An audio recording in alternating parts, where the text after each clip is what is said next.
Welcome to the Korea Pro Podcast, your weekly guide to understanding the most pressing and complicated developments shaping South Korea. We're your hosts, Jungmin Kim, John Lei, and Joon Ha Park of Korea Pro. Go beyond headlines as we explain not just what happened, but also what really matters and why it matters. If you monitor South Korea for work or just trying to keep up, you're in the right place. This is the Korea Pro Podcast. Hello, listeners, and welcome back to another episode of the Korea Pro Podcast. It is now Thursday, January 8th, and the biggest news this week, of course, is the summit meeting that just took place between South Korean President Lee Jae-myung and Chinese leader Xi Jinping. Now, Joon Ha, you and I have been monitoring this. When you watched all the headlines, when you watched all the video footages that came out of this meeting, was it what you expected? Right. I mean, there was definitely going to be some level of rapport coming out from right after they met at APEC. There was a lot of rapport there. Lee made the joke about the Xiaomi phone there. Which he brought, and he took a selfie with Xi Jinping, which also made the headlines. But I think the main thing that really did catch my eye was the readouts that came out from both sides. Sure. What Xi Jinping was saying to Lee and what Lee said to Xi.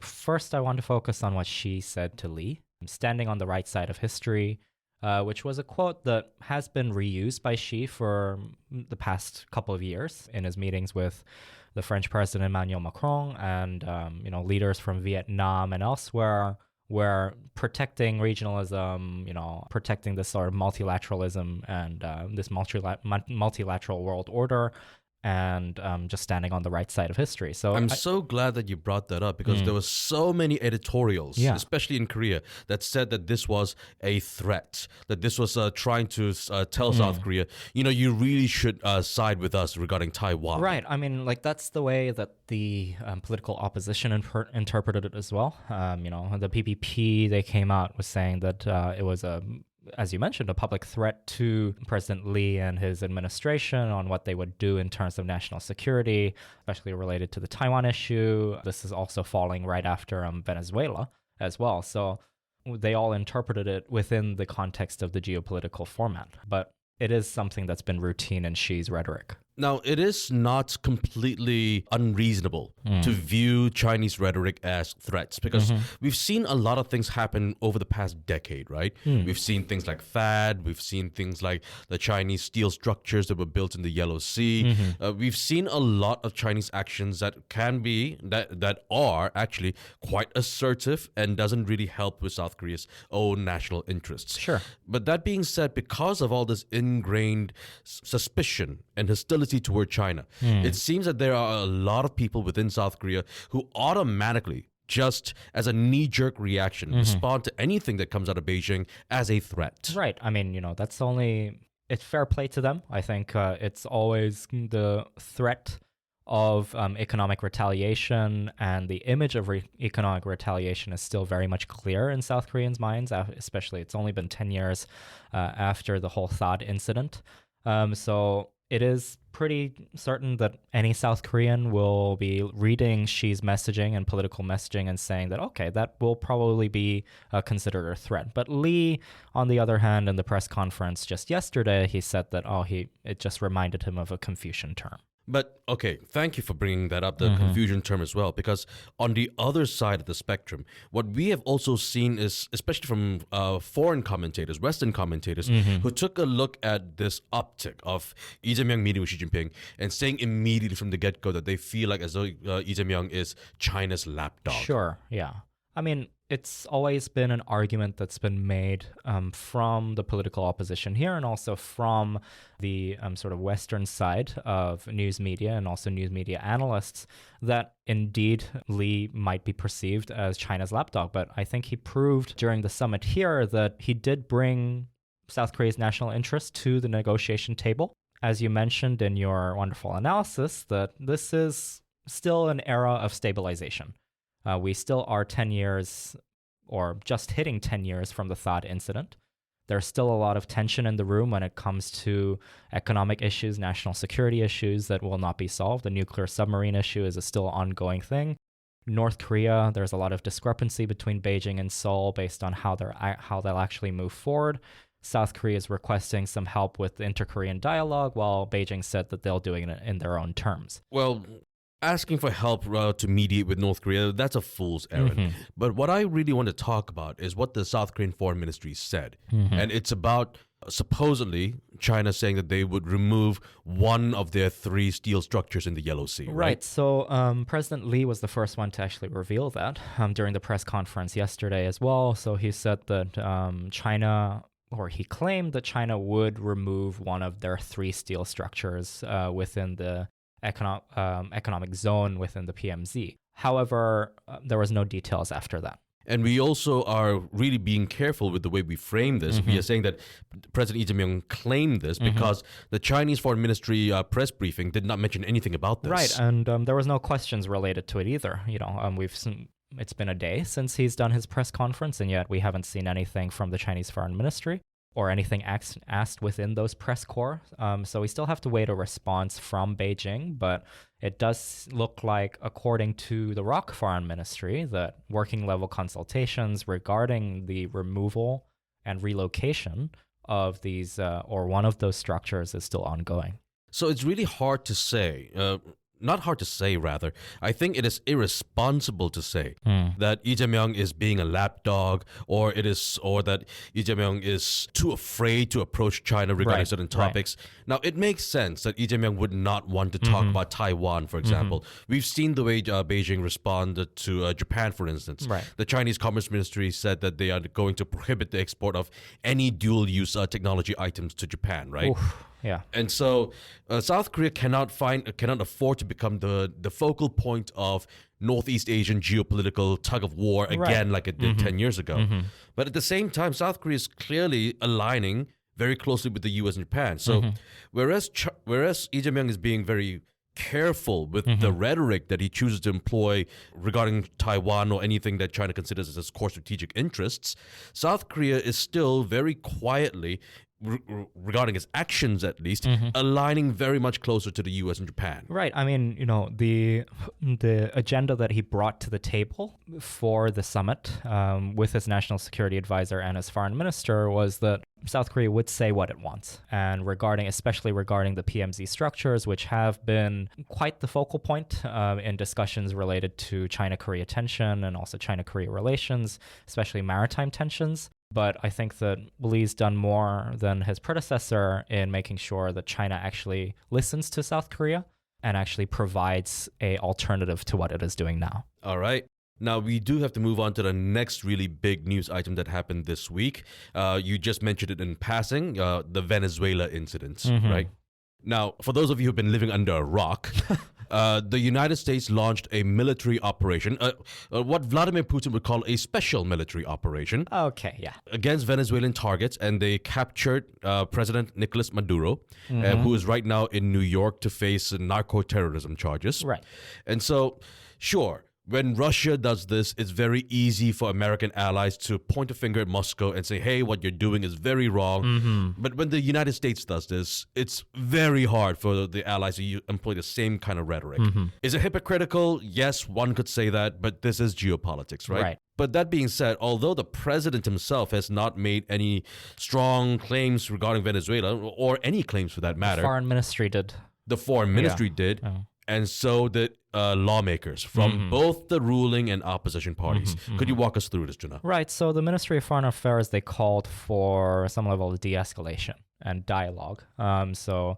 Not rattling the sword per se. Well, that is boilerplate talk, right? So, we can't expect the foreign minister to say anything more than that. Yeah, and according to the presidential office or the Blue House, there are 70 South Korean nationals residing in Venezuela. Of course, that's not too much, but it still is a substantial number. And some DP lawmakers, and also Cho Kuk publicly condemned the U.S. operation as a violation of international law. Cho Kuk being the leader of the Rebuilding Korea Party and former Justice Minister under President Moon Jae-in. Indeed, and they said that it was a violation of the UN Charter as well. So it's effectively, I'm not echoing, but standing alongside the line of what Mexico's president said too.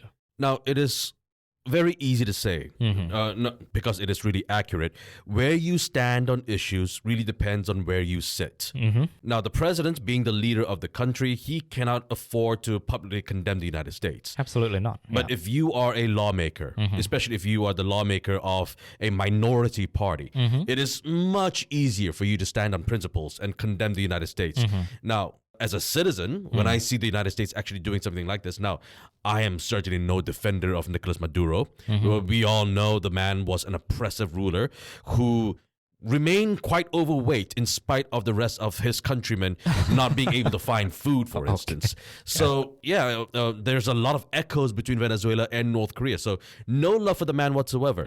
But that being said, to have military forces just sweep into a foreign country and just capture the head of state, as much as we despise that head of state, that leads to a lot of uncomfortable implications. Right. So what are those implications? Well, those implications, for one thing, a lot of people online have been saying that this would set a precedent for China to do the same thing for Taiwan, for example. Do you agree with that? Complete baloney. International law has always been violated by the strong. And if China really thought that they could do it, if China thought that they could just send in the PLA into Taiwan and capture the Taiwanese president and do it at an acceptable cost, they would have done it years ago. So no, I don't believe that this set a precedent for other bad actors to do this. But really what it comes down to is, President Donald Trump didn't do this without... sorry, let me rephrase myself. President Donald Trump did not talk to the Democrats. Congress did not get advance notification. The oil sector did, but not the Democrats. And with the United States Executive Office making these kinds of military operations without consulting with the opposition party or with allies, that means a middle power... I know that the term middle power can mean different things, so let me rephrase. For smaller countries that are allied to the U.S., it makes coordination that much more difficult because we don't know what to expect now. Right. So what does this mean for, let's say, what do you think the Blue House is actually interpreting this to be? That's a really good question. How's the Blue House interpreting this? I think the Blue House is right now saying, let's not rock the boat. Let's not piss off Donald Trump. Because the man is very thin-skinned, and we really don't know how he's going to respond. He might just say, all the tariff cuts that we just gave you, we're just going to raise them anyway in spite of the $350 billion that you invested. So it's really walking on eggshells more than anything else. I see. Okay, but that's enough about Venezuela. Now, this one is not so much in the news right now, but you wrote an analysis yesterday about how Thailand used a South Korean training fighter jets to bomb targets in Cambodia. Could you walk us through what you wrote, please? Right. So there was a bit of speculation regarding South Korea's response to reports that Thai forces or the Royal Thai Air Force used ROC-made T-50TH combat aircraft or training aircraft turned into combat aircraft in cross-border strikes on Cambodia.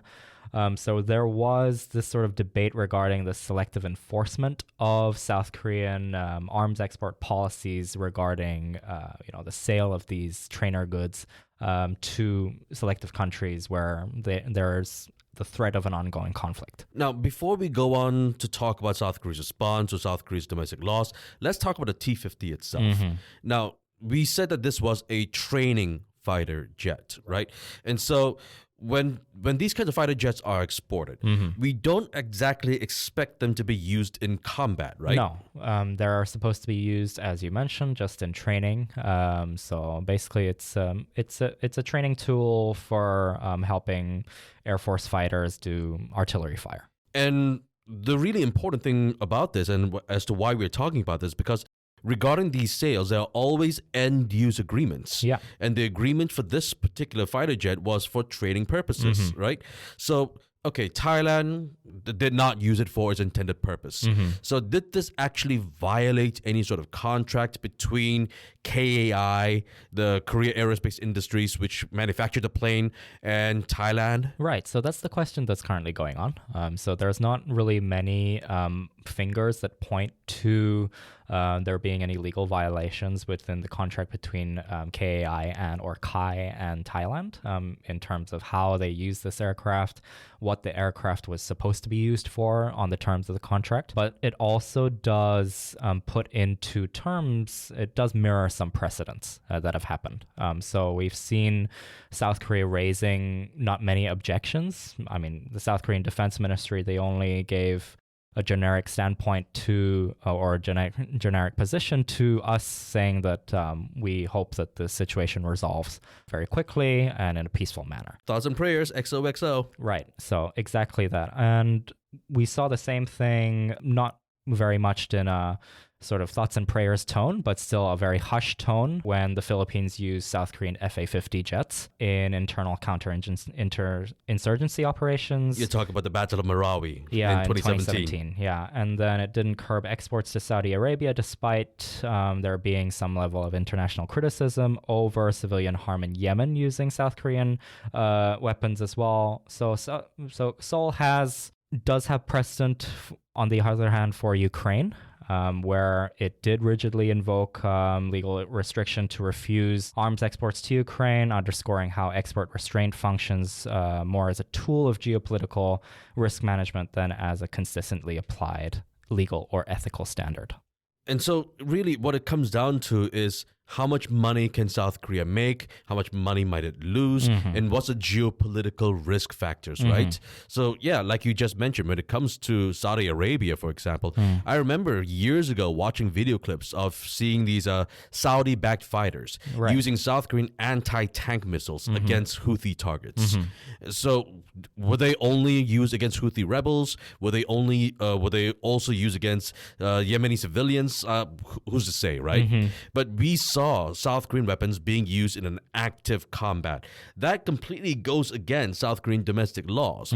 But yet South Korea, well, let's face it, it's Saudi Arabia. Right. They're buying precision-guided munitions, billions of dollars worth of munitions.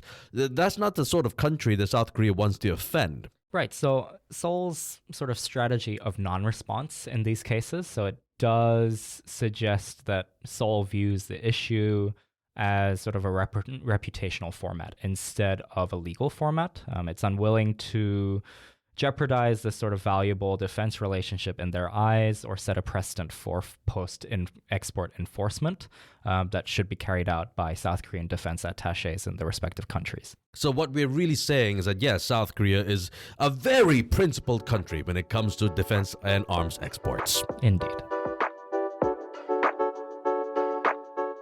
Looking to stay informed about South Korea's fast-evolving political, business and cultural landscape?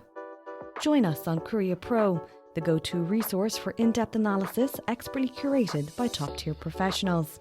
And now you can pick the membership level that best suits your needs, thanks to our new subscription packages. Starting at just $199 annually, you can access daily analysis and our weekly podcast. Or try our premium membership package, which offers additional perks such as executive briefings, monthly reports and forecasts, networking receptions and event opportunities, as well as much, much more. To find the best fit for you, just head to signup.koreapro.org and become a member today. Now moving on to the week ahead. Could you kick us off, Joon Ha?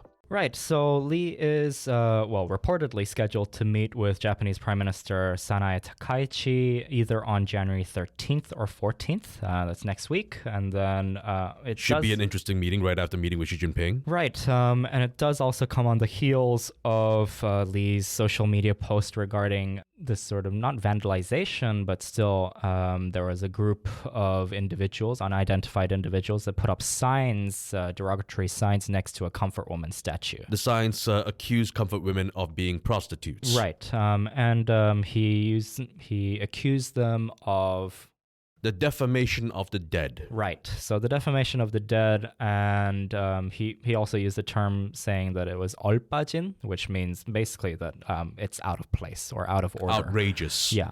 And it does also come on the heels of a lot of emphasis with China during the summit on South Korea's independence movement, or Korea's independence movement, and the ties between Korea and China, which were formed then. Right. Lee Jae-myung visited the site of the Korean provisional government while he was in Shanghai. Right. So that was to mark the 100th anniversary of the building's construction, also the building's use under the then presidency of the independence activist Kim Gu. And for those who are very aware of South Korean history, that building has a lot of implications as to when South Korea was supposedly founded or not, whether it means South Korea's identity is based on anti-Japanese movements or an anti-communist one. It has different sort of historical connotations. Right. So, the provisional government, it was formed in 1919, which a lot of South Korean individuals or South Korean politicians view as the start of the Republic of Korea, because that's when the provisional constitution was made as well. But of course, there's another side of the line that believes that the formation of a South Korean government in 1948 was the start of the Republic of Korea. So it's really a sort of historical, ideological sort of divide that goes on. But it does seem that Lee views the start of the provisional government as the start of the Republic of Korea, since he did write that he would protect the Republic of Korea at the place where it started. Interesting. And also, the next thing that we have to talk about is domestic politics. So the DP floor leader election, after the resignation of the former floor leader, Mr. Kim Byung-gi, who was accused of a number of scandals, is happening this Sunday. So they'll be electing a new floor leader, and there will also be a likely plenary session after the floor leader is elected on the 14th. And all of this information will be sent to your email inbox by Monday at 2 p.m. via the Week Ahead newsletter. So if you'd like to know more, please subscribe. Have a good weekend, everyone. Bye. And that's a wrap. Thanks for tuning in. If you want to know more, sign up for our daily executive briefings. We'll brief you on all you need to know from the past 24 hours and why it matters, delivered to your inbox every morning. If you want to stay ahead of the curve, sign up for Korea Pro to get a full package of insights, from daily expert analysis to profiles, month in review, week ahead, and more. And until next time, I'm Jungmin Kim. I'm Joon Ha Park. And I'm John Lee, and we'll see you next time on the Korea Pro Podcast.